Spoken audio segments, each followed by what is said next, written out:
சுப்பிரமணிய சுவாமி supreme கோர்ட்டில் போட்டுக்கிற வழக்கில் சோசியலிசம் செக்குலரிசம் வார்த்தையை தூக்குன்னு சொன்னாரு. முந்திருந்த உதவி ஜன்கர் தெளிவாக தன்கர் சொன்னாரு, இது தேவையற்ற எடுக்கப்படும் என்று சொன்னாரு. எமர்ஜென்சி காலத்தில் கொண்டு வரப்பட்டிருக்கிற திருத்தம் எப்படி எடுக்க முடியும் சொன்னான். ஆனால் மிக தெளிவாக சொல்கிறது அரசியல் சாசனம், அந்த சமத்துவம், அந்த சோசியலிசம், சமய சார்பற்ற தன்மை என்பது it is embedded in the basic doctrine of the constitution சொல்றோம். அரசியல் சாசனத்துடைய அடிப்படை கட்டமைப்பிலே பொருந்திருக்கிறது. ஆகவேதான் உலக நாடுகளுக்குரிய எல்லா கான்ஸ்டிடியூஷனையும் பார்த்தீங்கன்னு சொன்னால் பிரியாம்பிள் என்பது எப்போ எழுதுவாங்க, முன்னுரைங்கிறது. முன்னுரை இந்த 395 ஆர்டிக்கிள், 22 பார்ட்ஸு, அப்புறம் வந்து 9 ஷெட்யூல், 7 ஷெட்யூல், இதையெல்லாம் முடிச்சதுக்கு அப்புறம் தான் இந்தியாவுடைய முன்னுரை எழுதப்பட்டது. அந்த முன்னுரை என்பது வார்த்தையை we the people of India having solemnly resolved to constitute India into a sovereign, socialistic, secular, democratic republic to secure justice என்ற வார்த்தையை போட்டோமே, அந்த அடிப்படை முன்னுரையுடைய முகப்பு அதில் அடங்கியிருக்கிறது. அதில் சகோதரத்துவம் மட்டும் சமத்துவம் அடங்கியிருக்கிறது, சகோதரத்துவம் மட்டும் எல்லாம் அடங்கியிருக்கிறது. ஆகவே அந்த முகப்புரையே இந்திய அரசியல் சாசனத்துடைய மாண்பு தான். ஆகவே இதை அப்படியே கொண்டு வச்சு எப்படி சொன்னார் அவர் 56 வந்து எலெக்ஷனுக்கு வர அவர் வந்து அவர் கேட்டது நீதிமன்ற பதவி தான் கேட்டார், அம்பேத்கர் கேட்டார். ஆனால் கொடுத்தது சட்டமைச்சர் பதவி. ஒரு பெரிய நீங்கள் பார்க்கலாம், நம்முடைய வழக்கறிஞர்கள் விவாதிக்க வேண்டும். பூனா பேக்ட் 2வது சட்டமேஜ மாநாட்டில் அமர்ந்து கொண்டு இரட்டை வாக்குரிமை வாங்குகிறார் அம்பேத்கர். இரட்டை வாக்குரிமை வாங்கிவிட்டால் இந்தியாவில் எப்படி ஜின்னா இஸ்லாமிய மக்களை கொண்டு ஒரு 400 ரூபாய்க்கு விட்டாரோ அதே போல இந்த மக்கள் பிளவுபடுவார்கள் என்று சொல்லி ஜெயிலில் இருந்துக்கிட்டு உண்ணாவிரதம் இருக்கிறார் காந்தி. அந்த உண்ணாவிரதம் இருக்கிற காந்தியை போய் பார்க்கிறார். எந்த காலத்திலேயும் காந்தியை ஏற்றுக்கொள்ள மகாத்மா ஏற்றுக்கொள்ளாதவர் தான் அம்பேத்கர். டிக்ளேர் பண்ணுறார், அப்படி பேச்சே உண்டு. அவர் இரட்டை நடிகர்னு சொல்லுவார். குஜராத்துக்கு கூட ஒரு பக்கம் பேசுவார், இங்கிலீஷ் பேசினா ஒரு பக்கம் பேசுவான்னு சொல்லுவார். அப்பேற்பட்ட மாமனிதன் அவரை போய் பார்க்குறார் ஜெயிலில் பாடுறார். அப்போது காந்தியினுடைய தத்துவத்தை கொள்கை ஏற்றுக்கொள்ளாவிட்டாலும் கூட ஒரு மாபெரும் மனிதன் நாடு முழுக்க ஏற்றுக்கொண்டிருக்கிற மக்கள் தலைவருடைய போராட்டத்தை நிறுத்துவதற்காக அதை ஒற்றுக்கொண்டு வந்து பூனா பேக்டை போட்டார். இந்த பூனா பேக்டை போட்ட போது தான் ஒரு தலித்துடைய வழியை காந்திக்கு தெரிஞ்சு. காந்தி அவர் தலித்தா பிறந்தவர், அவர் செட்டியார், அவர் வியாபாரம் பண்ணுறதுக்காக தான் படிக்க போனார் இங்கிலாந்துக்கு பிடித்து விட்டு வந்தவர் 20 ஆண்டு காலம் சவுத் ஆப்பிரிக்கா போகிறாரு. அங்கே போனதுக்கப்புறம் அவரை தூக்கி ரயிலிருந்து வெளியே போனதுக்கப்புறம் தான் அவர் தெரியுது இனவெறினா என்னன்னு தெரியுது போகிறான். பாலமுருகன் என்ற ஒரு தமிழ் தொழிலாளிக்கு வடகிழக்க போகுது தான் ஒரு தொழிலாளி உண்மை தெரியுது. அப்படியே டெவலப்மெண்ட் அப்படியே அவர் வர்ணாசிரமத்தை ஏற்றுக்கொண்டவர். ஆரம்பத்தில் தீண்டாமைத்தான் அவர் எதிர்த்தாரே தவிர வர்ணாசிரமத்தை ஏற்றுக்கொண்டிருக்கிறவர். ஆனால் வரலாற்றின் கால எவல்யூஷன் என்ற வார்த்தை நாம் பயன்படுத்துகிறோம். The quantity changes quality, unity of opposites and the contradiction, negation of negation என்பது இயங்கியல் தத்துவத்துடைய அடிப்படை கூறுகள். இந்த 3ல எல்லாமே மாறணும். யார் நிற்க முடியும்? சர்வைவல் ஆஃப் ஃபிட்டஸ்ட் தான். நோவா ஹராரியுடைய புத்தகத்தை நீங்கள் எடுத்து படித்தீங்கன்னு சொன்னால் history of sapiens, history of Deus 21st century, இந்த 3 புத்தகங்கள் எல்லாம் நம்முடைய வழக்கறிஞர் பெருமக்கள் கட்டாயம் படிக்கணும். எப்படி நாம் சொல்லிருக்கிற வரலாறு உண்டு, அது வரலாற்று இயங்கிய வரலாறு ஒன்று உண்டு, ஹிஸ்டாரிக்கல் மெட்டீரியலிசம் உண்டு. அதை நவீனப்படுத்தி சொல்கிறார். அங்கே போகிறான். ஏன்னா எப்போ யார் நிற்பா? ஃபிட்டஸ்ட் வல்லான் வகுத்து தான் வாய்க்கால் என்ற முறையில் யார் நிற்பான்? எவன் எதிர்கொண்டிருக்கிறானோ அவன் நிற்க முடியும். அந்த அடிப்படையில் இந்த சமூகத்தை, இந்திய சமூகத்துடைய தன்மையை புரிந்து கொண்ட காரணத்தினால்தான் பம்பாயில் தோற்று போனாலும் கூட கல்கத்தாவில் ஜெயித்து வந்தவர் எப்படி சேர்மனாக போட்டாங்க டிராஃப்டிங் கமிட்டிக்கு? This is always great questions, always in the mind of us. நமக்கு எப்பயும் உண்டு. எப்படா தோற்கடிக்கப்பட்ட காந்தி அம்பேத்கர் அவர் பெங்காலில் ஜெயிச்சு வந்த பின்னால் எப்படி யார் போட்டா அவரை? காந்தியுடைய கன்கரன்ஸ் இல்லாமல் ஜவஹர்லால் நடப்பாரா? ஆகவே அப்படி போட்டதில் காங்கிரஸ் ஜவஹர்லாலுக்கு மட்டுமல்ல காந்திக்கும் பங்கு என்று கேட்டால் இந்த மனிதர்களுடைய வழியை உணர்ந்தவன் தான். உலகம் முழுக்க போய் படித்து விட்டு வந்து எங்கே தாழ்த்தப்பட்டோர் உண்டு என்பதை ஆய்வு சொன்னார். 2வது ஆண்டு படிக்கிறாரு கொலம்பியாவில். ரிச்சர்ட்ஸ் சொல்லக்கூடிய மிகப்பெரிய ஆய்வறிஞன் ஒரு புத்தகம் எழுதுறான் இந்தியாவில் இருக்கிற ஜாதியை பற்றி. அதை எதிர்க்கிறார் யார்? அம்பேத்கர். உடனே பல பேர் கேட்குறான், ஏப்பா நீ முதல்ல படிக்க வந்திருக்கிறேன், இங்கே படிக்க வந்ததில் படிக்காம நீ அவரை எதுக்குறீங்கன்னா எனக்கு ஒரு 6 மாத காலம் டைம் கொடுக்கங்கடா. 6 மாத காலத்தில் எழுதப்பட்டது தான் ஹூ ஆர் அன்டச்சபிள்ஸ் என்பது. தாழ்த்தப்பட்டோர் யாருன்னு சொல்லக்கூடிய அற்புதமான புத்தகம் அது. அறிக்கை இன்றைக்கும் லண்டன் மாநகரத்தில் புத்தகமாக வைத்திருக்காங்க பல பேர். அதில் சொல்றாரு எப்படி உருவான சொல்றாரு. அப்படி 18 பட்டத்தை படித்திருக்கிற மனிதன் லண்டன் மாநகரத்தில் உட்கார்ந்து கொண்டு உலகத்தில் இருக்கிற புத்தகங்களை எல்லாம் படித்து அதில் உருவாக்கினான காரல் மார்க்ஸோடு சந்திக்கல, அவ்வளோதான். அந்த 2 பேர் தான் அத்தனை புத்தகத்தையும் படிச்சு போறாமே. அப்படி படித்த போது தான் யார்க்ஷயரில் மற்ற எப்படி தாழ்த்தப்பட்டோர்னா யார், 2 குழுக்கள் நொபடைக் ட்ரீப்ஸ் மோதுகிற போது ஒரு குழு ஜெயிக்கும், ஒரு குழு உடைந்து போகும். உடைந்து போன குழு ஊருக்கு வெளியே நிற்கும். அவன் தான் டெப்ரஷன் சொன்னான். உடைந்தவர்கள் டெப்ரஷன் வார்த்தையை பயன்படுத்துகிறார் அவர். அப்புறம் தான் தலித்திர வார்த்தை வருது போறாமே. ஆக இதையெல்லாம் நான் சொல்ல காரணம், அவர் சேர்மேனாக எப்படி ஒரு டிராப்டிங் கமிட்டி போட்டாங்க என்பதே ஒரு மிகப்பெரிய கேள்வி ஏற்பட்டு அதுக்கு ஒரு வரலாற்று தன்மை உண்டு. அதை உருவாக்கியவர்கள் ஜவஹர்லால் நேருவும் காந்தியும் என்பதை வரலாற்றில் கூர்ந்து பார்த்தவர்களுக்கு பூரா தெரிய போறாகவே. ஆகவே அப்படி சேர்மேன் ஆன பின்னால் அவருக்கு வாழ்க்கையில் கற்றுக்கொண்டிருக்கிற வழி, சாக்குப்பையை தூக்கி போய் பள்ளிக்கூடத்தின் வெளியில் அமர்ந்து கொண்டு படித்தான் அந்த மனிதன். கேவலப்படுத்தினான், எட்டி உதைச்சான், தண்ணி கொடுக்க மாட்டானா. ஒரு சாதாரண பியூன் எழுதின எழுத்துக்களை அவர் எழுதின பின்னால் வாங்கி தீட்டு கழிச்சான் அங்க இருக்கிறவன். அப்படியெல்லாம் கஷ்டப்பட்டான். ஆனால் எந்த காலத்திலேயும் அதற்காக அந்தால் மனமிறங்கி உடைந்து போகவில்லை. தன்னை கல்வி விடுதலை செய்யும் என்றான். வரலாறு என்னை விடுதலை செய்யும் என்று பிளல் சொன்னானே, அதே வார்த்தையை கல்வி என்னை விடுதலை செய்யப்பட்டு கொண்டுதான் படித்தான்.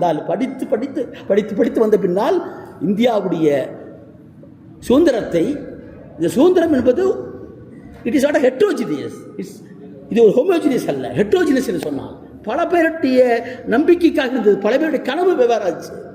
அப்படி உருவான பின்னால் எப்படி இந்தியா இருக்கணும் என்பதில் தான் நாம் பார்க்கிறோம். இன்றைக்கு ஐலு ஒரு தத்துவத்தை கொண்டிருக்கிற ஒன்று. உலகத்தினுடைய வரலாற்றை நாம் இன்றைக்கு பார்க்கிறவர்கள் எப்படி இந்த உலகம் தோன்றியது, உலகத்துடைய பிரபஞ்சத்தின் வரலாறு என்ன, இந்த இன்ஃபினிட்டி சொல்லக்கூடிய பிரபஞ்சம் எப்படி உருவாச்சு, அதில் பிளாக் ஹோல் இருந்தா எப்படியெல்லாம் ஆய்ந்து பார்க்கிற விஞ்ஞானம் தான் மார்க்சிசம் என்பதை நாம் ஏற்றுக்கொண்டிருக்கிறோம். அந்த மார்க்சிசத்தையே ஒரு ஆஃப்டர் ஆல் ரவி முந்தானத்துக்கு வந்து பேசலாம். இந்திய கலாச்சாரத்தை நசுக்கியவர்கள், ஒழித்தவர்கள் சொல்கிறான் ரவி, பேசுவான். அவன் நமக்கு ஆப்போனன்ட் அவன். ஆகவே அதை சந்திக்கணும், எதிர்கொள்ள வேண்டும். அதுதான் இன்னைக்கு எம்ஏ பேபியினுடைய அற்புதமான கட்டுரை வந்திருக்கிறான். அம்பேத்கர் கோட் பண்ணி சொல்கிறார் கடைசியாக. சாதாரணமான வார்த்தைகள் அவர் போட்டுக்கிற கடைசி வார்த்தைகள் என்பது இந்த அரசியல் சாசனம் என்பது அவர் சொன்னார், ரொம்ப அற்புதமாக சொன்னார். இதை உருவாக்கியால கொடுத்தாச்சு, இதை யார் கையில் இருக்கிறதோ அதை பொறுத்து தான் இதில் நடைமுறைக்கு சொன்னார். ஒரு பூமாலை குரங்கு கையில் கிடைச்சா என்னன்னு நமக்கு தெரியும். அதே ஒரு பூசாரி கையில் கிடைத்தால் அதே சாமி சிலைக்கு மாலையாக போடணும். இந்த வழிகாட்டுகிற ஆவணத்தை டாக்குமெண்ட்டை இட்ஸ் கைட் டு ஆக்ஷன். நான் சொல்ல Marxism is not a dogma, it's a guide to action சொன்னார். இது வாழ்க்கைக்கு வழிகாட்டி சொன்னார், தத்துவ சூத்திரமாக கிடையாது. அதே போலவே தான் இந்தியன் கான்ஸ்டிடியூஷன் என்பது ஒரு living document, it's a creative document. ஆகவே தான் வெறும் கடவுட்டு வாங்கலை. ஏன்னா நீங்கள் ரொம்ப ஆழமாக்கி படிச்சிங்கன்னா இந்த கான்ஸ்டிடியூஷன் யாருன்னு கேட்டால் சங்கிகள் இன்றைக்கும் பல சொல்லுவான், இது பிஆர் ராவ்னு சொல்லுவான், பிஆர் ராவ் உருவாக்குன்னு சொல்லுவான். B R is not a member of the Constitutional Assembly. He was appointed as a special advisor because of the fact that he has got a knowledge of the law in the international arena. அதுக்காக உருவாக்க போட்டாங்க. PR அம்பேத்கருக்கு எதிராக இருக்கிறான். யார்? PR Rao இருக்கிறான் அம்பேத்கருக்கு எதிராக.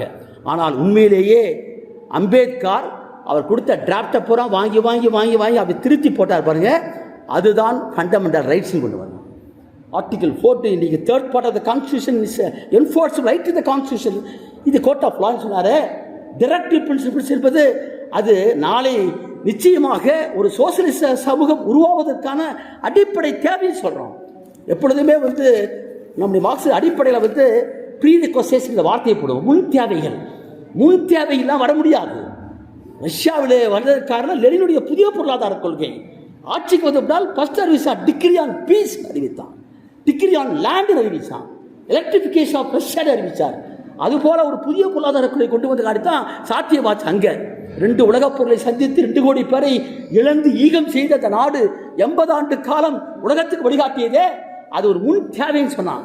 அதே போல இந்தியாவிற்கு ஒரு சமத்துவ சமுதாயத்தை படைக்கணும் என்று சொன்னால் அதற்கான ப்ரீ ரிக்வெஸ்ட் என்று சொன்னால் அது இந்தியன் கான்ஸ்டிடியூஷன் இருக்கிறது.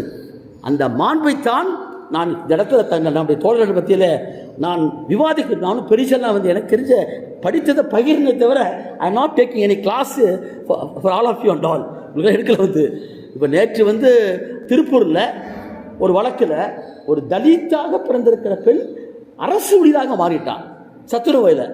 சத்துணவில் போய் செய்ய போகிற இடத்துல ஒரு சக்கிலிச்சு நீ எப்படி செய்யலாம், நீ வந்து கிராமத்துக்குள்ளே சேரி வைக்க வேண்டிய நீ எப்படியா செய்யலாம் என்று 8 வருஷம் விரட்டுறாங்க. 2006 தொடங்கி கடைசி 2018 மீண்டும் அங்கேயே வரான் அம்மா வரான். வந்த பின்னாலே அப்படியே ஊரே கூடி நீ எப்படி சமைக்கலாம், நீ நீ சமைச்சா பசங்க எப்படி சாப்பிடுவானுங்க. சாதாரண விஷயம் இல்லை. நமக்கு சொல்கிறதுக்கு எளிதாக இருக்கிற நாம் அதில் பிறக்கலை. நான் மேலாவோட வழக்கை எடுத்துக்கொண்டு நம்முடைய பாலமுருகன் நம்முடைய தோழர் கிருஷ்ணன் நம்ம ரத்தனத்தை அறிமுகப்படுத்த பின்னால் நாங்களாம் அந்த ஊருக்கே போனோம். அப்போ தாங்க நான் தெரிஞ்சுக்கிட்டேன், நான் கம்யூனிஸ்ட்டுங்கிற பேர் சொல்லிக்கலாம், நான் வந்து ஒரு மணி நேரம் ஊழியராக இருந்தேன்னு சொல்லி பேர் சொல்லிக்கலாம். ஆனால் ஒரு தலித்துடைய வலியை அந்த கிராமத்துக்குள்ளே போய் அவரோடு வாழ்ந்து பார்க்கிற போது தான் அந்த கொடுமையை தெரிஞ்சுக்க முடியும். ஒரு ட்ரைபல், ஒரு ஷெட்யூல்டு காஸ்ட் என்று சொன்னால் அவனுக்கு இருக்கிற வழி என்பதே இப்போ நீங்கள் போய் புலிகள் காப்பகத்தில் விபி குணசேகரன் போய் 2 வருஷமாக உட்காந்து வேலை பண்ணிருக்காரு. நான் போயிட்டு கேஸ் எடுக்க போயிட்டு வந்தேன். அப்படியே அந்த புலிகள் காப்பகம் பேரில் வாழ்ந்து கொண்டு இருக்கிற மக்களை அப்படி பாருங்க இல்லையா, அப்படியே வெறும் டேரா போட்டுக்கிட்டு கிடக்கிறான். அப்படியே பெண்களும் ஆண்களும் கிடக்கிற காட்சி இருக்கிறத கொடூரங்கள்லாம் அதை வந்து அதை லெனினோ மார்க்ஸோ ஏங்கல்ஸ் எல்லாம் உழைக்கிறவர்கள் கிடையாது. அதெல்லாம் they're not for the working class. But எப்படி ஒர்க்கிங் கிளாஸ்க்கு வந்தாங்க, தே தெம்செல்ஸ் டீக்ளாஸ் தெம்செல்ஸ். தங்களை உழைக்கிற மக்களுக்காக ஆகிருதியாக்கி கொண்டிருக்கிறவர்கள். தங்களுடைய படிப்பை, கல்வியை, பணத்தை எந்த வர்க்கம் டிரைவிங் ஃபோர்ஸாக இருக்கிறதோ அந்த வர்க்கத்துக்காக தடை எவன் சேர்த்துக்கிறானோ அவன் தான் உண்மையான ஆள் போகிறாங்க. அந்த அடிப்படையில் இந்தியாவில் வந்து இந்த மாபெரும் மனிதன் அம்பேத்கர் அவருடைய பேச்சுக்கள் பிரச்சாரங்கள் பூராமல் இருக்கு பாருங்க. அவைகளை உள்ளடக்கி நான் இன்னைக்கு எம்ஏ பேபியுடைய அந்த கட்டுரை படித்த போது ரொம்ப நிறைவு கொண்டேன். நான் இந்த மேடையில் பேசுறதுக்கு என்ன நினைப்பட்டு திங்கிட்டு பண்ணும்போது எனக்கு கிடைச்ச மிகப்பெரிய இதை அவர் தான் கோட் பண்ணுறார். சூரியகாந்த் ஒருத்தர் வந்திருக்காரு. இப்போ யார் அந்த சூரியகாந்த்? அவர் ஹரியானாவிலிருந்து வந்தவர். சின்ன இன்னைக்கு போட்டுக்கலாம் பேப்பரில் சின்ன ஸ்கூலில் படித்தாராம். திண்ணையில் 8க்கு 20 அது படித்தாங்க மொத்தமே. அவர் படித்த ஹரியானாவில் படித்தாங்க. அதெல்லாம் பார்த்தா ரொம்ப ஆச்சரியமாக இருக்கும். ஆனால் ஒரு கொடுத்தா பாருங்க ஒரு தீர்ப்பு ஒன்று, ஆர்டிகல் 33 பயன்படுத்தி கொடுத்தா பாருங்க. இன்னைக்கு 2 நாளைக்கு வந்து தீர்ப்பு கொடுத்துருக்காங்க பாருங்க. ஒரு ஆர்மி ஆஃபீஸர், அவர் ஒரு கிறிஸ்டியன். அவர் வந்து அந்த சாமி கும்பிடுற ஒரு இடம் இராணுவத்தில் உண்டு. அந்த இராணுவத்தில் வந்து சீக்கிரம் நடத்தக்கூடிய அந்த பூஜை வேலையில் இவர் போய் பங்கெடுக்க மாட்டேன்ட்டார். மாட்டேன் என்று சொன்னது இராணுவத்தில் இருக்கிற நீ இஸ் எ டிஸ்ஒபீடியன்ஸ் எப்பயுமே. அது கீழ்ப்படியாமை, இன்சபார்டினேஷன் சொல்கிறாங்க. ஆகவே டிஸ்மிஸ் பண்ணலாம். டெல்லி ஹைகோர்ட் அக்செப்ட் பண்ணுது. சுப்ரீம் கோர்ட்டில் பாருங்க அதான் ஆமான்னு சொல்கிறாங்க. சூரியகாந்த் யாருங்கிறது கிடையாது. சந்திரசூட் பண்ணாலாம் வேடம் போட்டான், நமக்கு தெரியல. ஹார்வர்ட் பல்கலைக்கழகத்தில் படிச்சுட்டு அவர் அப்படியே ஆங்கிலத்தில் மீனாக்கில் பேசுகிறாங்க. நாமெல்லாம் பல பேர் ஆஹா அற்புதமான ஐயப்பன் தேயில வந்து கொடுத்தாரு, தீர்ப்பு கொடுத்தாரு, ஜவஹரில் கொடுத்தாரு, எல்ஜிபியில் கொடுத்தாரு. ஆகவே நான் பெரியார் நினச்சிக்கிட்டோம். உண்மையான ஒரு எப்போ வந்துச்சு? பாபர் மசூதி இடிக்கப்பட்ட போது, அந்த வழக்கை எடுத்து நடத்திய போது அதில் 5 பேர் நசீர் உட்பட இஸ்லாமியிலே உள்ள இருக்கார். ஆனால் 5 பேரும் சேர்ந்து சதி பண்ணி it's a conspiracy hatched by those people behind which RSS is there. அதான் நம்ம குற்றச்சாட்டு. இந்த இடத்துல பேச வேண்டிய விஷயம் பார்த்தா RSS உடைய பின்னணியோடு அதில் இஸ்லாமியராக இருக்க யாரா எல்லாத்தையும் வழிக்கு வாங்கிக்குவாங்க, தலித்தையும் வழிக்கு வாங்கிக்குவாங்க. இப்போ எல்லாத்துறது அம்பேத்கருக்கு காவிச்சோடு போடுறாங்க வந்து. ஆகவே சாதாரணமான கிடையாது. எந்த அம்பேத்கர் 22 கட்டளையை கொடுத்து விட்டு ராமன் கடவுள் அல்ல, 22 கட்டளைகளை படித்தா போது யார் அம்பேத்கர் புரிந்து கொள்ள முடியும்? அப்பேற்பட்ட மாமனுக்கே காவியோட போகிறான். ஏன்னா அம்பேத்கரை புறந்தள்ளி விட்டு இந்த இந்திய சமூகத்தில் எவனும் நடக்க முடியாது. அம்பேத்கருடைய கான்ஸ்டிடியூஷன் என்பதை ஏற்றுக்கொண்டே ஆக வேண்டும். ஆகவே அதையும் பயன்படுத்தலாம் போகிறாங்க. அவன் தொட முடியாத ஒரு மாபெரும் மனிதன் சொன்னால் அது ஈரோட்டிற்கு இருக்கிற கிழவன் பெரியார் மட்டும்தான். தொட முடியல அவரால், வந்து எவனாலையும் தொட முடியாது அவரால். ஏன்னா அந்த அளவுக்கு இருந்து மனுஷன் போகிறாங்க. ஸோ இதற்கு சொல்கிறேன் என்று கேட்டால் இந்த வளர்ச்சியை பூரா நீங்கள் பாருங்கள். கான்ஸ்டிடியூஷனில் கொண்டாந்து நீ வந்து 3rd part ஆஃப் த கான்ஸ்டிடியூஷனில் ஆர்டிகல் 1450 வச்சார். Equality before law, equal protection of law. சட்டத்தின் முன் அனைவரும் சம வாய்ப்பில் வார்த்தை வச்சார். No discrimination on the base of caste, creed, sex, religion and place of பர்த்னு வச்சார். இதிலே முடிஞ்சு போச்சு. அதுக்கு மேலே ஒன்று வச்சார் பாருங்க 17ல் untouchability has been eradicated, abolished வார்த்தை தான். தீண்டாமை ஒழிக்கப்பட்டு விட்டது. என்ன வார்த்தை, சாதாரண விஷயமா? இப்போ பேசுறதுக்கு நல்லா தெரியும். அன்னைக்கு எப்படி அதை வச்சாங்க? அது அவர் பாரோடு கான்ஸ்டியூஷன் தான் வைக்க முடியுமா? அது இந்த மண்ணிலே வாழ்க்கையிலே இருக்கிற 2000 ஆண்டு காலத்துடைய ஒரு சமமற்ற பாகுபாட்டை கேடுகிட்டிருக்கிற தீண்டாமையை எதிர்த்து டிட்டர்மினேஷன் பாரதி பாடினான். ஆடுவோமே பல்லு பாடுவோமே ஆனந்த சுதந்திரம் அடைந்து விட்டோம் என்று பாடினான். சாகரத்துக்கு புதிய பாடுதான், சுதந்திரத்துக்கு புதிய பாடினான். அதே போல அம்பேத்கர் ஒழிக்கப்பட்டு விட்டு வச்சார். ஆனமுத்து ஐயா கூட என்ன சொல்றாரு, எப்ப நீ அதை வச்சதுக்கு சாதி ஒழிஞ்சு போச்சு வச்சுக்கலாமே சொல்றாரு. சொல்றதுக்கெல்லாம் நல்லது தான். இப்படி சொன்னதே 70 இயர்ஸ்க்கு அப்புறம் பார்க்குறேன். ஒரு பாப்பால் 75 வருஷத்துக்கு அப்புறமேலு தன்னுடைய அரசு வேலையை செய்ய முடியல. அரசு வேலையை செய்ய முடியல. அவரை எப்பயுமே அந்த ஆக்டுக்கு பேர் என்ன? Scheduled caste and scheduled tribes prevention of atrocities act 1989 தான். அது ஒரு தடுப்பு சட்டம், இட்ஸ் பிரிவென்டிவ் ஆக்ட் தான், வரும்பு காக்கிற சட்டம் அது. ஆனால் அவளை 2006ஆம் ஆண்டே திருமலகமண்டம் புதூரில் சமைக்க போன போது தடுத்த பழனிசாமி கவுண்டனே அவங்களோட ஆட்களையும் அவர்கள் தடுத்த போதே ஒரு கவர்மெண்ட் சர்வெண்ட்டை தடுத்தா section 353 deterring public servant from discharging duties offence punishable for 3 more years இருக்குது. ஆனால் 2006 தடுக்காம ஊரா ஓட விடுறாங்க. அந்த அம்மாவை 2018 மீண்டும் வர்றாங்க. அங்கே வந்த அம்மாவை சமைக்க விடாம தடுக்கிறான். ஊரே திரண்டு அடிக்குது. பசங்களை போகிறான், போட்டு கூட்டிகிட்டு போகிறான். போலீஸ் வருது, எல்லாம் வருது, ஒன்றும் இல்லை. அந்த இடத்துல ஒரு தீண்டாமை ஒழிப்பு முன்னணி, அந்த இடத்துல ஒரு இன்றைக்கு இருக்கக்கூடிய நம்முடைய இவருடைய இயக்கங்கள் எல்லாம் ஒன்று திரண்டு வராங்க. பத்திரிக்கை வருது. வெளியே வந்ததுக்கு அப்புறம் தாங்க அது செய்தியாகுது. அப்புறம் தான் எஃப்ஐஆர் போடுறான். எஃப்ஐஆருக்கு போலீஸ்கார முன்னே போடணுமா இல்லையா? செக்ஷன் 154 சப்ளாஸ் 1 ஓல்டு சிஆர்பி சொல்லுது, any cognisable offence take place it's a bounden duty on the part of anybody to set the ball of investigation into motion தானே. ஒரு பிடிக்கக்கூடிய குற்றமாக தான் போடணும். ஆனால் இந்த இடத்துல பார்த்தீங்கன்னா இவ்வளவு கொடுங்குற்றம் நடந்திருக்குது. காவல்துறை இருக்கிறான், வீடியோ இருக்கிறான், மீனாட்சிக்கிற அம்மா, அந்த அம்மா மீண்டும் மாற்ற பார்க்குறான். மாற்ற பார்த்த போது தான் அந்த இடத்துல தீண்டாமை ஒழிப்பு முன்னணியும் அதோடு இருக்கிற அடிமைத்தோடர்களுடைய கூட்டம் சேர்ந்து நின்ற காரணத்தினால் அந்த வழக்கில் ஒரு 6 பேருக்கு தண்டனை கொடுத்து முடிச்சு. அப்போ சாதாரணமாக நம்மள ஈக்குவாலிட்டிங்கிற வார்த்தையை சும்மா கூட்ட முடியாது. அதுக்கு ஒரு அஃபர்மேட்டிவ் ஆக்ஷன் வேணும். அந்த அஃபர்மேட்டிவ் ஆக்ஷன் தான் ரிசர்வேஷன். அஃபர்மேட்டிவ் ஆக்ஷன் தான் இன்னைக்கு எஸ்சி கேட்டு. அஃபர்மேட்டிவ் ஆக்ஷன் தான் இன்னைக்கு சமத்துவத்தை கொண்டு வருவதற்கான முறையில் எல்லோருக்கும் கல்வி, எல்லோருக்கும் மருத்துவம், எல்லோருக்கும் இன்றைக்கு பெண்ணிடத்தில் வேண்டும் என்று கேட்பது. இந்த அற்புதமான விஷயத்தை கொண்டு வர வேண்டும் என்று சொன்னால் இந்த சரத்துகள் இருக்கக்கூடிய விஷயத்தை பூரா நாம் நடைமுறையில் பயன்படுத்த தொடங்கலை. அதற்கான ஒரு களமாகத்தான் நான் இன்றைக்கு பார்க்குறேன். ஐலுவாகட்டும், ஐஏஎல் ஆகட்டும், இடதுசாரி அமைப்புகளாகட்டும், எந்த அமைப்பு சார்ந்தாலும் சரி, இந்த அமைப்புகள் முன்னெடுத்து போய் நிற்கிற போது நிச்சயமாக ஒரு சமூகத்தில் மாற்றத்தை ஏற்படுத்த முடியுங்கிறதுக்கு உதாரணம் தான் நேற்று நடத்தின போராட்டம் வந்து. எவ்வளவு பெரிய போராட்டம் வந்து. ஆகவே இந்த அரசியல் சாசனத்தினுடைய கூறுகள் இருக்கிறது, உறுப்புகள், அவைகளை சமத்துவத்தை நோக்கி போகணும். சமத்துவம் என்று சொன்னாலும் கூட சமத்துவம் நோக்கி போகணும்னு சொன்னால் அதுக்கு அஃபர்மேட்டிவ் ஆக்ஷன் வேணும். அது யாருடைய பணி? It's a duty on the part of the state. 51A என்ற பிரிவு சேர்க்கப்பட்டது. நமக்கு தெரிஞ்சு 44வது திருத்தம் சேர்க்கப்பட்டது. என்னென்ன? The duty of the part of the state. அதே மாதிரி duty of the part of the citizens கொண்டு வந்தான். நீங்கள் அரசு செய்ய வேண்டிய கடமைகள், நான் கேட்க வேண்டிய உரிமை, எஜுகேஷன் சொல்கிறேன். எஜுகேஷன் 46 இருந்துச்சு. இப்போ என்னாச்சு? டைரக்டிவ் பிரின்சிபல்ஸ் கொண்டாந்து 21A போட்டோம். Education is a matter of right தான். எனது உரிமை, கல்வி எனது உரிமை, அரசு அளிப்பது அது கடமைன்னு சொன்னோம். இப்போ 21A வந்தாச்சு. ஆனால் வந்தாலும் நடைமுறைப்படுத்தப்பட்டுச்சா? கல்வி கொடுத்த பூரா தனியார் ஆகிட்டான் போகிறான். ஆகவே யாருடைய பின்னணிங்கிற பகுதி தான் மிக முக்கியமாக பார்க்க வேண்டியது. இந்த மாண்பை காப்பாற்ற வேண்டும் என்று சொன்னால் யார் இந்த இடத்துல இருக்குங்கிறது தான் முக்கியம். மோடி இருக்கிறாரு, மன்மோகன் சிங் இருக்கிறாரு, இப்போ ஸ்டாலின் இருக்கிறாரு. இப்போ அவர் தமிழ்நாட்டை பொறுத்த வரைக்கும் ஒன்றிய அரசாங்கத்தை எதிர்த்து பேசுறதுல நம்ம பாராட்டுறோம், நிற்கிறோம், கூட நிற்கிறோம்.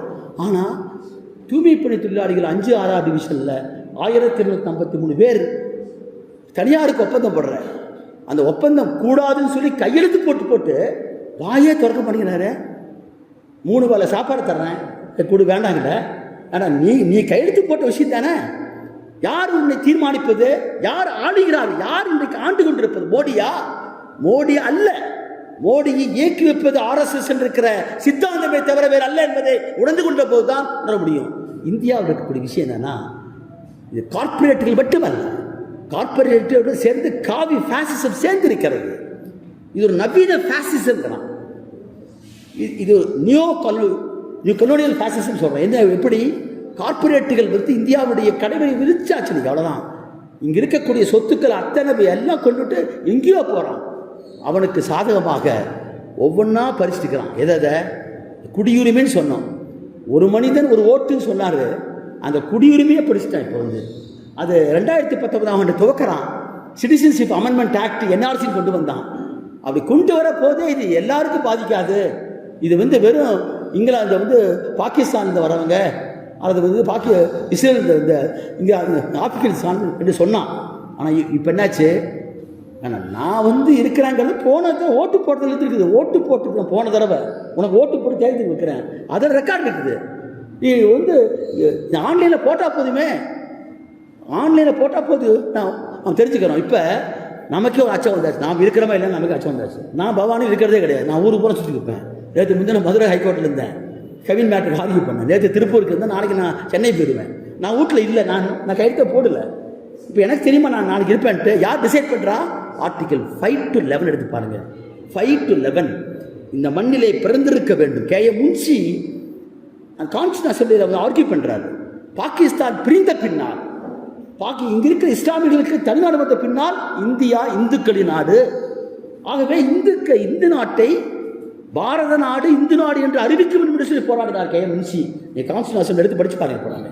ஆனால் அம்பேத்கரும் ஜவஹர்லால் நேருவும் காந்தியினுடைய கருத்தோடு கொண்டு இந்த மண் என்பது இந்துக்களின் நாடல்ல, இங்கே பிறந்திருக்கிற அத்தனை பேருக்கு பொதுவான நாடு என்று சொன்னான். அதான் மிக முக்கியமான ஒன்று. ஆகவே தான் இது இந்து இஸ்லாம் 5 பேரை வச்சுக்கோ. இந்து இங்கே இருக்கிற சீக்கியன், ஜெயினர்கள் அல்லது வந்து புத்திஸ்டுகள் அல்லது இந்து எல்லாம் வச்சுக்கோ, எல்லாத்துக்கும் பொதுவான நாடு. இங்கே பிறந்திருக்கணும், வெளிநாட்டில் இருக்கக்கூடிய இந்தியராக இருக்கணும், நேச்சுரலைசேஷன் 11 ஆண்டுகள் இருந்துட்டு வேணும்னு சொல்லி 5 வச்சு கொண்டு வந்து 5லேருந்து 6, 7, 8, 9, 10. ஆனால் 11வது ஆர்டிகல் மட்டும் எடுத்து படிச்சு பாருங்க. It's very very important. ரொம்ப டேஞ்சரஸ். என்னன்னா, when there is a dispute, இப்போ எனக்கு முன்னே பேசுனாங்க, தோழர்கள் பேசுனாங்க, concurrent list, state list, UT list, concurrent list. கல்வியை கொண்டு போய் நீ கன்கர் லிஸ்ட்டில் சேர்த்துனா என்னாச்சு? Once it is taken to the concurrent list, it will become a domain of the parliament. Parliament has got absolute majority, absolute power to enact any law. அப்போ concur list போயிடுச்சுனாவே முடிச்சு போச்சு கதை அர்த்தம். நம்முடைய கல்வியை கொண்டு போய் அங்கே வச்சான். ஒரு இன்ஸ்பெக்டர், டெல்லியில் இருக்கிற NIA இன்ஸ்பெக்டர் கோயம்புத்தூருக்குள்ள வந்து இஸ்லாமிய விடுதலை பூந்து வீட்டுக்குள்ள தொலை ஒருத்தரை பிடிச்சிட்டு போகலாம். அப்பாஸுக்கிற வழக்கறிஞர் தூக்கிட்டு போனாங்க. முருகன் என்று சொல்லக்கூடிய ஒரு UAPயில் போட்டான், தமிழ்நாட்டில் போட்டான். ஒரு இன்ஸ்பெக்டர் வரலாம். அப்போ ஸ்டேட் லிஸ்டாக இருந்த law and order has gone to the central government, central list போயிடுச்சு. எஜுகேஷன் ஸ்டேட்டில் இருந்தது அங்கே போயிடுச்சு போகிறாங்க. அப்புறம் தான் குடியுரிமை சட்டத்தை கொண்டு வந்தான். ஷாஹின் பாக்கத்தில் மக்கள் கூடினார்கள். துரதிருஷ்டவசமாக வந்து கோவிட்-19 வந்துருச்சு, நின்று போச்சு. அதை அப்படியே கொண்டு வந்து இன்னைக்கு வந்து இங்கே அமல்படுத்தலாம். இந்த 11 பேரை கேட்கக்கூடிய எனுமரேஷன் ஃபார்ம் இருக்கிறதே, அது is nothing but to way, it will pay the way for the NRC வந்தாச்சு. ஏன்னா பீகாரில் நான் இந்த ஓட்டுப்போலை பற்றி நீ ஏன் கேட்குறீங்க? எங்காச்சும் உண்டா? எலெக்ஷன் கமிஷன் என்ன அதிகாரம்? சுப்ரீம் கோர்ட் 2023 கொடுத்துருக்கிற தீர்ப்பில் என்ன சொன்னா உனக்கு? நீ வந்து election commission is a sovereign body, independent body. It should act independently from the pressure of any of the other bodies of the state. அப்படி இருக்கும்போது சீஃப் ஜஸ்டிஸ் ஆஃப் தமிழ்நாடு இந்தியாவில் இருக்குன்னு சொன்னான்ல, ஒரு அமெண்ட்மெண்ட்டை கொண்டாந்து தூக்கிட்டாங்க. அதே போல தான் ஆர்டிகல் 11 எடுத்து பாருங்க. குடியுரிமை சட்டத்தில் எந்த பிரச்சனையும் இருந்தாலும் இறுதியாக பாராளுமன்றம் தான் தீர்க்குன்னு சொல்லிட்டான். இப்போ பாராளுமன்றம் யார் கையில் இருக்கு? அவங்க கையில் இருக்கு போகிறாங்க. அப்போ அடிப்படை கட்டமைப்பு என்று சொல்லி கேசவானந்த பாரதி வழக்கில் கொண்டு வந்திருக்கிற அந்த அடிப்படை கட்டமைப்பை அது ஒவ்வொன்றா தகர்த்துட்டு வரான். இதில் யார் முக்கியமானவர்கள்? என்ன பேசினாலும் சரி, ஒரு வழக்கறிஞர் இல்லாமல், ஒரு நீதிபதி இல்லாமல், ஒரு மாவட்ட ஆட்சியர் இல்லாமல் இந்த சமூகம் இயங்கும். ஆனால் ஒரு தொழிலாளியும் மேலிப்பிடித்து விழுகிற விவசாயி இல்லாமல் சமூகம் இயங்க முடியாது. உற்பத்தி பெருக்கி கொடுக்கிற கரத்துக்கு சொந்தக்காரங்க அங்கே கை வச்சான். இப்போ 2019 தூக்குனாங்க, 44, 29 சட்டம் தூக்குனாங்க. அப்போ யாரும் கண்டுக்கலாங்க. அப்போ அன்னைக்கே துவங்கியிருக்கணும் போராட்டம். விவசாயிகள் எப்படி அந்த நிலச்சந்தையை கொண்டு வந்தானோ அதே போல நாடு முழுக்க போராடினான். ஹரியானா, பஞ்சாப் விவசாயிகள் ஒரு ஆண்டு காலம் போராடி 700 பேர் தியாகம் செய்து தான் நிறுத்தி வைத்தாங்க. ஆனால் தொழிலாளி வர்க்கம் வந்து இப்போ எப்போ வருதுன்னா, அது அமலுக்கு வந்ததுக்கப்புறம் நம்ம போராட போகிறோம். அது என்னன்னு தெரியல எனக்கு.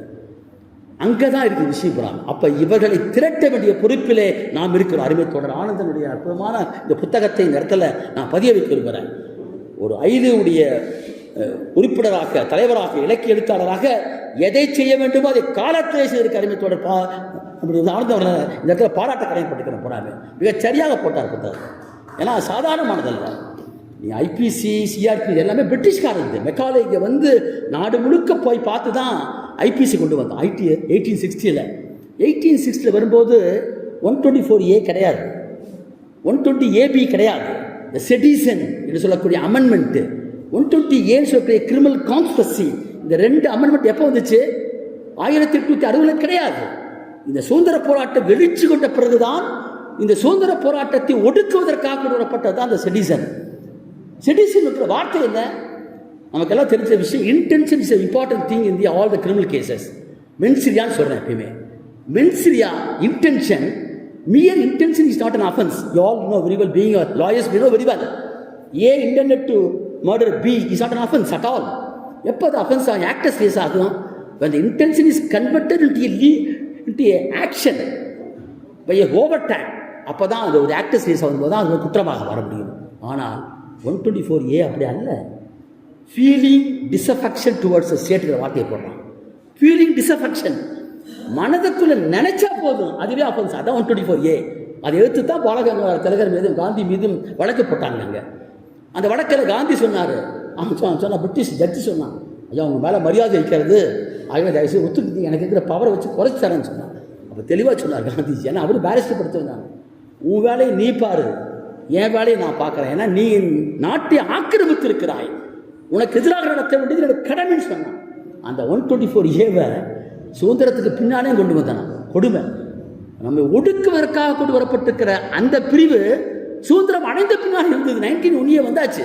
1901 நேரடியான 124A Kedarnath Singh versus state of Bihar 1962 4 judge bench. அந்த ஃபுல் பெஞ்சு தான் டிசைட் பண்ணுறான். கவர்மெண்ட் என்பது வேறு, ஸ்டேட் என்பது வேறு. Government is elected by the people once in 5 years, whereas the state is a creation of law, statute. அரசு அமைப்பு சட்டத்தால் உருவாக்கப்படுவது அரசு என்பது ஸ்டேட்டுங்கிறது. ஆனால் அரசாங்கம் ஒன்ஸ் இன் 5 years வருது. இந்த 5 ஆண்டுக்குறித்து வரக்கூடிய அரசாங்கத்தை எதிர்ப்பது என்பது it's a fundamental right of the constitution. Article 19 I can criticize the body government. நீ பேசிக் டாக்டரினுக்கு எதிராக, அரசியல் சட்டத்துக்கு எதிராக நீ போற என்று சொன்னால், உன்னை எதிர்த்து பேசுவது உரிமை என்று சொன்னால், பீமா கொரியான் கேஸில் போட்டான். இன்னைக்கு வரைக்கும் வெளிவராமல் இருக்கான் பல பேர். உமர் காலியர் அற்புதமான எனக்கு பேர் தான் உமர் காலியர், இஸ்லாமிய பேரை தவிர is an intellectual, left intellectual உடைய அந்த மனிதனை 5 வருஷம் கபில் சிபில் ஆர்கியூ பண்ணுறாரு. என்னையா இந்த கேஸ் இருக்குன்னு கேட்குறாரு, என்ன இருக்குன்னு கேட்குறாரு. நான் இப்போ போயிருந்தேன் 2 வாரத்துக்கு பாட்டியால கோட்டை ஆர்கியூ பண்ண போயிருந்தேன்.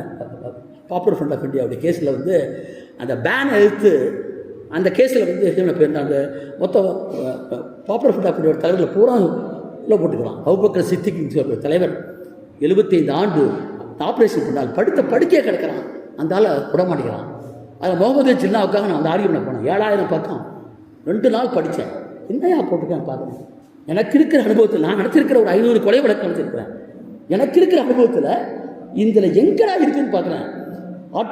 செக்ஷன் 15-16 ஆஃப் தி UAPA மிக முக்கியமான ஒன்று. அது என்ன சொல்கிறான்? Act or intent to act infringing the unity, integrity, sovereignty and security of the nation. Terrorist act வார்த்தை இன்டென்ட் வார்த்தை என்ன? அங்கே என்ன 124A போட்டான், நினைச்சாலே குற்றம் போட்டான்ல. அதே போல் இவன் வந்து இந்த அரசுக்கு எதிராக நினைச்சான்னு சொன்ன போடலாம். ஒரு கல்லை வச்சு போடலாம். நீங்கள் என்ன வச்சு போட்டுக்கலாம்? பூரா லேப்டாப்பு, செல்ஃபோனு இவ்வளோ தான் போகிறான். அதுலேயும் வந்து ஆர்சினல் சொல்லக்கூடிய அமெரிக்காவில் இருக்கக்கூடிய மிகப்பெரிய இன்டர்நேஷ்னல் ஃபரன்சிக் லேபில் போய் பார்த்தோம்னா சோனி பாபு, டாட்லி 2 பேர் பெரிய அட்வொகேட்ஸ். அவங்க 2 பேரும் சுதா பர்தராஜ், இறந்து போன ஸ்ட்ராங் சுவாமி, இவங்களுடைய லேப்டாப் அடித்து பார்த்தோம்னா அதில் பூரா போட்டுக்கிறான் இட் இஸ் அ பிளான்டட் மார்வான்கிறான். நமக்கு தெரியாமலேயே நம்முடைய வந்து லேப்டாப்புக்குள்ளார அவன் வந்து பிளான் பண்ண முடியும். இப்போ பிரிட்டிஷ்காரன் சொல்லிக்கிறான், நேற்று வந்துருக்கு. அப்போ எங்கே போய் நம்ம நிற்கிறோம்? இந்த சமூகத்தை ஜனநாயகப்படுத்தப்பட்டு எல்லோருக்கும் எல்லாம் பெற வேண்டும் என்று சொல்லக்கூடிய கல்வி, சுகாதாரம் மற்றும் இருக்கிற உயர்கல்வி அனைத்து வாய்ப்புகளும் கிடைக்கும் போட்டு போராடி வருகிற போது இதெல்லாம் கூடாதுன்னு சொன்ன கூட்டம் தான் இன்னைக்கு ஆட்சிப்படத்தில் இருக்கிறான். அதை நான் சொல்லி முடிக்க ஆசைப்படுகின்றேன். இந்த கான்ஸ்டியூஷனுடைய மாண்புகள் என்பதை சின்ன சின்னமாக சீடித்துக் கொண்டிருக்க கூட்டம் யாருன்னு கேட்டால் 100 ஆண்டுகளுக்கு முன்பாக நாக்பூரில் உருவான போது RSS திட்டமாக சொன்னான். நீங்கள் மோடி பேசுகிறத விட நீங்கள் மோகன் பகவத் பேசுகிறதான் கேட்க நினைப்பீங்க.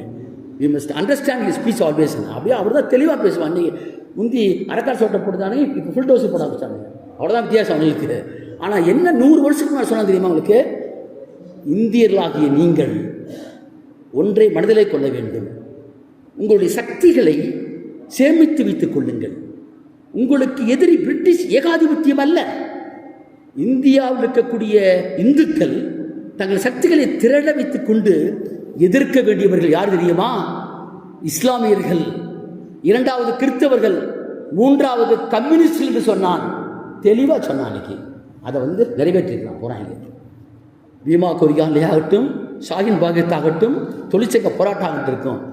கடைசியாக எங்க வர போகிறான்? இந்திய சுதந்திர போராட்டத்துடைய இறுதி கட்டம் என்பது 45ஆம் ஆண்டு ராயல் மீட்டிங் தான். பம்பாயில் கலந்திருக்கிற உடைக்காலத்தில் போராட்டம் தான். யூனியன் ஜாக் கொடியை கிழித்து விட்டு அங்கே பறக்க விட்ட 3 கொடிகளில் மூவர்ண கொடி உண்டு, பச்சை கொடி உண்டு, அதோடு சிவப்பு கொடியும் சேர்ந்து உண்டு. தெரியுமா உங்களுக்கு தோடல? அப்போதுதான் முடிவு செஞ்சான் பிரிட்டிஷ்காரன், இனிமேற்கொண்டு நாம் சுதந்திரத்தை கொடுக்க முடியலன்னு சொன்னால் இந்த சுதந்திர போராட்டத்துடைய தலைமையே மாறி போகும் என்று அஞ்சித்தான் புன்னப்பற வயலாறு, தெலுங்கானா போன்றிருக்கிற பிரம்மாண்டமான போராட்டங்கள் வெடிக்க ஆரம்பித்தன. உழைக்கிற வர்க்கம் என்றைக்கு தலைமை பாத்திரத்தை ஏற்றுகிறதோ அன்றைக்கு விடுதலை என்பது நிச்சயமாக முடியும். ஆகவேதான் அன்னைக்கு அறையா கொடுத்துட்டு போனான். இன்னைக்கு இந்தியா முழுக்க இருக்கக்கூடிய மக்களை திரட்ட வேண்டிய போது ஒவ்வொரு சட்டத்திற்கும் பின்னால் வரலாறு உண்டு. 1923ஆம் ஆண்டு ஒர்க்மென் காம்பன்சேஷன் ஆக்ட் சொல்லி சாதாரணமா, 1926ஆம் ஆண்டு ட்ரேட் யூனியன் ஆக்ட் சாதாரணமா, போனஸ் சட்டம், அது டெஃபர்ட் வேஜ் என்று சொன்னான் சுப்ரீம் கோர்ட். கொடுபடாத சம்பளம், பிச்சை அல்ல. என் உழைப்பில் 8 மணி நேரம் உழைப்பில் 4 மணி நேரம் தான் நான் பெறுகிற கூலி. மீதி 4 மணி நேரம் உபரி உழைப்பு, உபரி லாபமாய் குவிக்கப்பட்டப்படுறவாங்க உன் கைக்கு போகுது. அதான் லாபம். இந்த உபரி உழைப்பில் அடங்கியிருப்பது தான் டெஃபர்ட் வேஜ் சொன்னான். போனஸ் என்பது கருணை அல்ல, it's a matter of right என்று சொன்னான். போனஸ் அப்படி 44 சட்டம் இல்லை. எல்லா சட்டத்தையும் பெறுவதற்கு முன்னாடி ரத்த ஆறு உண்டு. சின்னியம்பாளையம் தியாகிகளைப் போல உலகத்தில் இந்த தமிழ்நாடு முழுக்க, இந்தியா முழுக்க இருக்கிற உழைக்கிற மக்களுடைய அந்த செந்நிறம், அதில் ரத்தத்திலே தோய்த்து எடுக்கப்பட்ட சட்டம் தான் இந்த 29 சட்டம். அப்படியே உடச்சி கொண்டாந்து வெளியே பேசுகிறத பார்த்தீங்கன்னா ரொம்ப சாதாரணமாக இருக்கும். எல்லாத்துக்கும் விசாரிச்சுக்கிறான். இனிமேல் கவலையே கிடையாது. வேலையை சேர்ந்தா அவனுக்கு பர்மனெண்ட்டுக்கிறான். ஏன்னா அப்புறம் 1 வருஷத்தில் கிராஜுவிட்டி என்பது 5 வருஷம் ஆகும். 5 வருஷம் ஆனால் தான் அவனுக்கு கிராஜுவிட்டி உண்டு. 1 வருஷம் ஏன்னு சொன்னால் அதோட முடிச்சுட்டே இருக்கும். ஓராண்டு வேலை பார்த்தீங்கன்னா அதோட முடிச்சு போய் தொழிலாளி வீட்டுக்கு போயிடலாம். ஆகவே நிரந்தரங்கிறதே கிடையாது. எப்போ விடாலும் சேர்த்துக்கோ, எப்போலாம் தூக்கி வச்சுக்கோ. ஆகவே தான் இந்த சென்னையில் நடந்திருக்கக்கூடிய போராட்டத்தில் பதிவு பட்டத்துக்கே சண்டை. 37 நாட்கள் போராடுறான். இதே தொழிலாளிகள் தென்கொரியாவில் வாங்குற சம்பளம் 2 லட்சம், இங்கே வாங்குறது 36,000 ரூபா. ஒரே தொழிலாளி தான், ஒரே தான் செய்கிறான். இன்டர்நேஷனல் பாருங்க எப்படி லெனின் சொன்னார். Capital is an international force that could be smashed only by an international revolutionary movement என்று சொன்னார். மூலதனம் சர்வதேச தன்மை வாய்ந்தது. அது நிதி மூலத்தோடு செய்கிற போது ஃபினான்ஸ் கேபிட்டல் சேர்கிற போது என்னாகும்? அதுதான் கார்பரேட்டாக மாற போகிறான். அந்த கார்பரேட்டுகள் உலகத்தை புறம் தன் கெல்ல அப்படி குவிக்க பார்க்கிறான். அப்படி இருக்கையில் உழைக்கிற வர்க்கம் ஒன்றுபட்டு நின்றால் மோடியை வீழ்த்த முடியும். ஏன்னா உழைக்கிற வர்க்கம் தான் முன்னேறிய வர்க்கம், அதுதான் புரட்சியர வர்க்கம். இழப்பதற்கு எதுவும் இல்லாதவன், இழப்பதற்கு தகுதித்தவன் எதுவும் இல்லை சொல்றான். அந்த அந்த வர்க்கத்துடைய சட்டையே பிடிச்சி உடுக்கிட்டாங்க. அப்ப இதை எதிர்ப்பதற்கு என்ன செய்ய வேண்டும் என்றால், இந்த மாண்பை, அரசியல் சாசனத்துடைய மாண்பை காப்பாற்ற வேண்டும் என்று சொன்னால், இந்த தேசத்தை ஒரு கார்ப்பரேட் காவி பயத்திலிருந்து விடுவிக்க வேண்டும் என்று சொன்னால் ஒரே வழிதான் உண்டு. அது அம்பேத்கர் சொன்ன வழிதான். அவர் சொன்னது we the people என்ற வார்த்தையை போடுறார். இந்திய மக்களாகிய நாம் இந்த வார்த்தை யார் இருக்கிறார்கள்? 30-40 கோடியில். அதில் பிர்லா, அம்பானி, அந்தானி மட்டுமல்ல, தலித்துகள், ஆதிவாசிகள், பெண்கள், சிறுபான்மை மக்கள், உழைக்கிற மக்கள், இவர்கள் தான் சமபற்றி கிடைக்கிறார்கள். இந்த சமபற்றி கிடக்கிற மக்களை சமமாக்கிற போராட்டம் தான் இந்தியன் கான்ஸ்டியூஷன். நீ சொல்ற அந்த வான்பு என்பது இந்த கான்ஸ்டியூஷன் மொராலிட்டி என்ற வார்த்தையை போடுறமே, அந்த கான்ஸ்டியூஷன் மொராலிட்டி என்ன? கல்கிவாலா ஆர்கனைஸ் பண்ணார், கோலக்லாத் கேஸில் பேசினார். பேங்குகள் தேசியமாக்கப்பட்ட போது அவருடைய வாதத்தை நீங்கள் எடுத்து இப்போ படிச்சு பாருங்க. ப்ரீவி கவுன்சில் அபாலிஷன் ஆக்ட், ராஜாக்களுக்கெல்லாம் மானியம் கொடுத்தாங்க, இந்திரா காந்தி அப்புறம் ஒழிச்சாங்க. அதில் பேசுகிறான், what is the constitution morality, you are given an undertaking before தம். இந்தியாவை ஒன்றுபடுத்துகிற போது உங்களுக்கெல்லாம் நான் இவ்வளோ பணம் தரேன்னு சொல்லி போட்டேன், அது எப்பறம் மாற்றுறேன்? Is it not an infringement of the constitution மொராலிட்டிங்கிற வார்த்தையால் தான் பயன்படுத்துறாரு.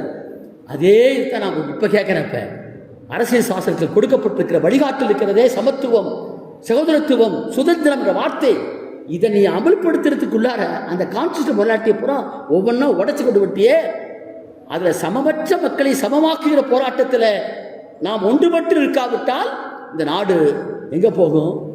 ஒரே நாடு, ஒரே மதம், ஒரே மொழி, ஒரே பேச்சுகளுக்கு போகும்.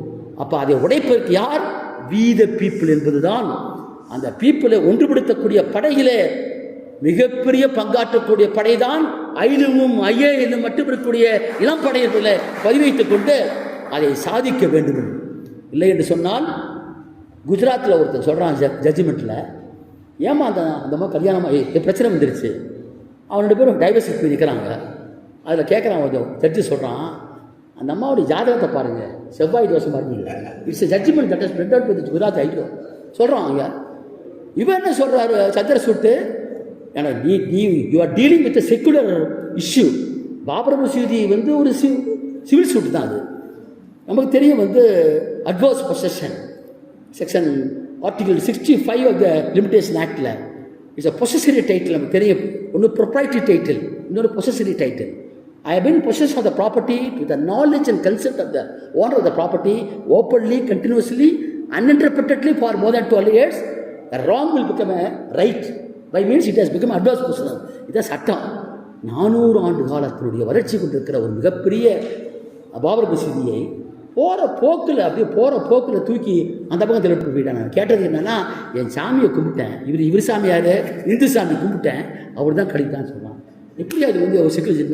இந்த ஜட்ஜ்மெண்ட்டு you should be declared as per incuriam என்று நாம் இன்றைக்கு அறிவிக்கப்பட வேண்டிய ஜட்ஜ்மெண்ட்டாக பார்க்குறோம். ஆனால் அப்போ ஆர்எஸ்எஸ்காரன் போட்டான், ஃபுல்லாக போட்டாங்க எல்லா மேடைகளில். எனக்கு ஒரு வாய்ப்பு கிடைத்தது போன 26/7/2025 நம்மளை ஜட்ஜஸ் லட்சுமிநாராயணன் கூப்பிட்டு ஃபோனில் பேசி எனக்கு ஒரு கிளாஸ் எடுக்குன்னு சொன்னாங்க. யாருக்கான்னு கேட்டால், இந்த மாதிரி SC/ST ஆக்டில் இப்படி ஜட்ஜஸ்லாம் எடுக்குன்னு சொன்னாங்க.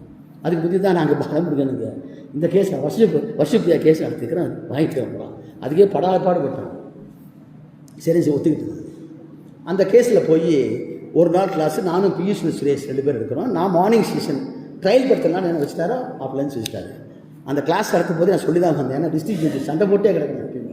நான் லட்சுமிநாராயணன் சார் சொன்னேன், எல்லா கோர்ட்லேயும் சண்டை போட்டுக்கிறாங்க, என்னை போய் விட்டேன்னு எப்படிங்கன்னாரு. இல்லை நீங்கள் தான் வேணும், நாங்கள் எங்கள் டீமில் பேசணும் அப்படின்னு. Right, I am sharing not the knowledge, my experience I am sharing. இந்த சான்ஸ் கிடச்சிது.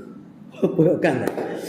நான் அந்த சட்டத்தை படிக்கிற போது நீங்கள் எப்பயுமே சாதியை சமூகமாக இப்படி இந்த அமைப்பை பற்றி பேசுகிற போது தீண்டாமையை காட்டிலும் கொடியது என்பது பெண்ணடிமைத்தனம் தான். ஸோ பெண்ணடிமைத்தனத்தினுடைய துவக்கம் தான். அதுக்கப்புறம் தான் வருது பெண்ணை சொத்துரிமையாக காட்டுகிறான், அதுக்கப்புறம் தான் மத்தாலாம் வருது போகிறாங்க. அப்போ அதை படிக்கிறதுக்கு என்ன செஞ்சேன்னா, அந்த ஜட்ஜஸ் நான் சொன்னேன், ரெக்கார்டாக இருக்குது, அனைவரும் வரும்னு நினைக்கிறேன், பாருங்க வேணாம். நான் தெளிவாக சொன்னேன், I can recommend 3 books for you. It's my request only, you may read are you may not, it's depending upon your description. இந்த 3 புத்தகத்தை படித்தால் மட்டும்தான் பெண்ணை யாருன்னு தெரிஞ்சுக்க முடியும். பெண் நாம் ஈக்குவாலிட்டி போட்டோம், ஈக்குவல் பே தரணும்னு சொல்கிறேன், எல்லாம் இருக்குது சட்டத்தில். ஆனால் ஒரு பெண் தான் விரும்புகிறவனை தேர்ந்தெடுக்கிற உரிமை இல்லையா என் நாட்டில்? கொடுமை என்ன? தான் 18 வயது முடிந்த பெண் தான் விரும்புகிற ஒருத்தரை தேர்ந்தெடுக்கிற முடியுமா? இந்த கொடுமை இத்தனை சுதந்திரத்துக்கு அப்புறமேலும் இருக்குது.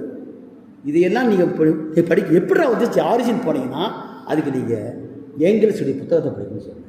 அவர் எழுதியிருக்கக்கூடிய அரசு தனிச்சுத்திருப்பு அந்த புத்தகத்தை முதல்ல படிக்கணும். 2வதாக அன்னிலேஸ் ஆஃப் காஸ்ட் சொல்லக்கூடிய அம்பேத்கர் புத்தகத்தை படிக்கணும். 3வதாக பெரியாருடைய பெண் ஏன் அடிமையான புத்தகத்தை படிங்க. இந்த 3 புத்தகத்தை படித்தால் மட்டும்தான் தீண்டாமை காட்டிலும் கொடிது பிறடும் என்று நீ தெரிந்து கொள்ள முடியும். அப்படி படிச்சுட்டு வந்தீங்கன்னா தான், ஏன்டா ஒரு பெண் தான் விரும்பி ஒருத்தரை கல்யாணம் பண்ணுற போது கொலை பண்ணுறாங்க, அடித்து கொலை பண்ணுறாங்க, ஜட்ஜ்மெண்ட்லாம் பிரமாமல் இருக்குது, போகிறாங்க, அருமையாக இருக்குது, நடைமுறைக்கு வரமாட்டேங்குது என்று சொன்னேன். அப்போ அந்த இதில் கொடுத்த தீர்ப்பில் செக்ஷன் 4 பற்றி சொன்னேன். இதோட சொல்லி நான் முடிச்சுக்கிறேன், டைமாக இருக்குது. செக்ஷன் 4 வந்து என்னென்னா, neglect of duty by the police officer public servant இருக்குது. நீங்கள் வந்து ஸ்டேஷனுக்கு போகிறீங்க, ஒரு கம்ப்ளைண்ட் கொடுக்குறீங்க, any Dalit or schedule caste tribes or even her baby, அது ஜென்ரலாகவே சொல்கிறேன், யாராக இருந்தாலும் சரி, ஒரு காவல் நிலையத்தில் போய் வாய்மொழியாக கொடுத்தால் கூட அதை எழுதி படித்து காமிச்சு கையெழுத்து வாங்கணும். 154 சப்ளாஸ் 1 அப்போ, இப்போ அது மாறி இருக்குது, 174 இருக்குது. இதில் நம்ம எஸ்சி ஆக்ட் பண்ணுறான், அந்த மாதிரி கொடுக்கறத படித்து காமிக்காமல் கையெழுத்து வாங்கினா 6 மாதம் தண்டிக்கலாம், 6 மாதம் தண்டிக்கலாம். அப்பேற்பட்ட இலக்கு இருக்குது. இது வரைக்கும் நடைமுறையில் எங்கேயுமே வரல. அதை செஞ்சால் என்னென்னா, அந்த கிளாஸில் வந்து உட்காந்துருந்தார் செம்மன் ஒருத்தர், செம்மன் வந்து காஞ்சிபுரத்தில் வந்து அப்படின்னாரு. அவர் ஒருத்தன் வந்து பேக்கரியில் வந்து ஒரு தலித் பொண்ணு போய் வந்து வாங்குறா, பேக்கரி வாங்குறா, அதை தரமாட்டேன்னு சொல்லி அவர் ஜாதியை சொல்லி அடித்து பண்ணுறாங்க. அந்த வழக்கில் நான் அப்போ என்ன சொல்கிறேன், செக்ஷன் 4 எப்படி பயன்படுத்தணும், இது வரைக்கும் தமிழ்நாட்டில் நீங்கள் இந்த எஸ்சி ஆக்ட் எப்படி பயன்படுத்துறீங்க, எங்காச்சும் ஒரு இடத்துல இவ்வளோ குடும்பம் நடக்குது, யாராவது ஒருத்தர் நீங்கள் போட்டிங்களான்னு கேட்டேன். அவங்க ஒன்றும் பதில் சொல்லலை. நான் சொன்ன தென்காசியில் ஒரு பெட்டி கடையில் மிட்டாய் வாங்குவதற்காக தலித் பையன் போகிறான். அந்த பெட்டி கடை அவன் முதலாளி கிடையாது, அவன் முடிக்கலாம் பெட்டி கடை போகலான்ட்டு அவன் வந்து தரமாட்டேங்கிறான். ஏன்னு கேட்டால், நான் ஜாதி பஞ்சாயத்தில் முடிவு பண்ணிட்டோம், உங்களுக்கு இனிமேல் தலித் மக்களுக்கு எந்த பொருளும் தரக்கூடாது. It's called economic boycott, not only social boycott. அது வந்தாச்சு, அமெண்ட்மெண்ட் வந்தாச்சு, 15 இயர் வந்தாச்சு. அப்போ சோஷியல் பாய்காட், எக்கனாமிக் பாய்காட் பண்ணுறேன்னு சொன்னால் அது ஒரு அஃபென்ஸ் எப்பயுமே. இது உடனே படம் பிடிச்சி கொட்டா, நல்ல வேலை எல்லா இடத்துக்கும் ஊர் பூரா வந்துருச்சு, என்ன செய்யணும்னு தெரியல. அப்போ என்கிட்ட ஹென்ரியோ கதிரன் என்பது பொண்ணு கேட்குறாங்க. அப்போ தான் நான் சொன்னேன், அஸ்ராக் இருக்கா, அப்போ அங்கே இருக்காரு, செக்ஷன் 10 எடுத்து பாருங்கள். இந்தியாவில் இது வரைக்கும் எந்த இடத்துலையுமே அந்த செக்ஷன் 10 பயன்படுத்தலை. எக்ஸ்டர்ன்மெண்ட்டுக்கிறான், எக்ஸ்டர்ன்மெண்ட் பார்ட் 5 அவன் சொல்லுவான், ஊரை விட்டு இருக்கலாம். Dominant caste ban is apprehension dangerous to the people who are living there as a Dalits or tribes. It can be exterminated, his weapons can be seized and people can be given arms. மக்களுக்கு ஆயுதத்தை கொடுக்க முடியும், வெளியுறவு சொத்த பெருமை எல்லாமே இருக்குது, யாருமே பண்ண மாட்டேங்கிறாங்க. செய்ய சொல்லுங்க, 24 ஹவர்ஸில் தான் செஞ்சார். சுதீர் பெருச ஸ்டேட்மெண்ட் வச்சு பாருங்க, அதை சொன்னா விட்டால. இதை கொண்டு அவர் அங்கே அப்ளை பண்ணார். அப்ளை பண்ணி அவன் 27 நாட்கள் ஆச்சு, எக்ஸ்டர்மெண்ட்டும் பண்ணல, எஃப்ஐஆர் போடுறதுக்கு நடவடிக்கை எடுக்கல. மீண்டும் கோர்ட்டுக்கு வரான். கோர்ட்டுக்கு வந்து கேட்குறாரு, எப்போ 27 ஆச்சு நீ ஏன் பண்ணலன்னா, ஒரு ஸ்டேட்டஸ் ரிப்போர்ட் கொடுக்க முடியாதுண்ணா. உடனே அவர் என்ன பண்ணுறாரு, நீ செக்ஷன் 4 பிரகாரம் இவ கமிட்டட் அஃபென்ஸ் சொல்லி ரிமாண்ட் பண்ணிடுறாரு. அந்த ரிமாண்ட் பண்ணதை போலீஸ்காரன் தூய்ப்பம் பண்ணிக்கிறான். அவர் சொந்த காலையில் கொண்டு போய் ரிமாண்ட் பண்ணி விடுறாரு ஜெயிலில். அடுத்த நாள் காலையில் பார்த்தீங்கன்னா, நம்ம மெட்ராஸ் ஹைகோர்ட்டில் சதீஷ்குமார் பெஞ்சு அவரை வந்து உடனே பெயில் விடுறான். எஸ்சி ஸ்டாட் பண்ணுறதில்ல. ஒரு ஹைகோர்ட் ஜட்ஜாக இருந்தால் மட்டும் நீ விடலாமா? நீ செக்ஷன் 15A பார்ட் 4A பிரகாரம் subsection 3 and 5 without notice to the victim or his associations, no order should be passed, right from the bail to the remission. But without giving notice, High Court has granted. அது மட்டும் இல்லை, அவர் மேலே vigilance case ஆகும். ஒரு judicial ஆர்டருக்கு administrative order போட்டு இப்போ supreme கோர்ட்லேயும் ஆமான்னு சொல்லிட்டான். அப்போ இது போன்ற சட்டங்கள் எல்லாம் வெறும் எழுத்தில் மட்டுமே இருக்கிறது. இந்த எழுத்தில் கிடக்கிறவற்றை ஒரு அஃபர்மேட்டிவ் ஆக்ஷனில் சட்டம் வந்தாச்சு, நடைமுறைப்படுத்த வேண்டும் சொன்னால் ஐலுவை போன்றிருக்கக்கூடிய வழக்கறிஞர் சமூகம், பியூசியில் போட்டிருக்கிற சமூகம், ஐஏஎல் போட்டிருக்கிறவர்கள் தான் முன்னெடுக்க வேண்டும். அப்படி முன்னெடுக்கிற போதுதான் இந்த மாண்பு காப்பாற்றப்படும் என்று கேட்டுக்கொண்டு வாழ்த்து கூறி முடிக்கின்றனர்.